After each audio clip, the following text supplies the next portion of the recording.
Hello everyone, and welcome back. In today's video, I'm going to show you how to change the mouse pointer in Windows step by step.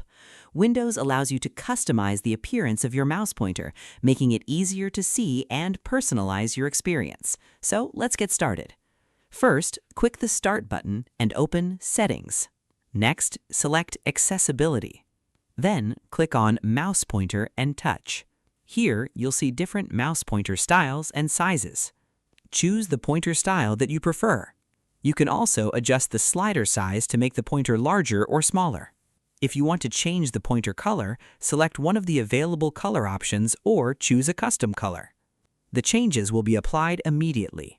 Here, you can choose from different pointer schemes and customize individual pointer icons. And that's it! You've successfully changed the mouse pointer in Windows.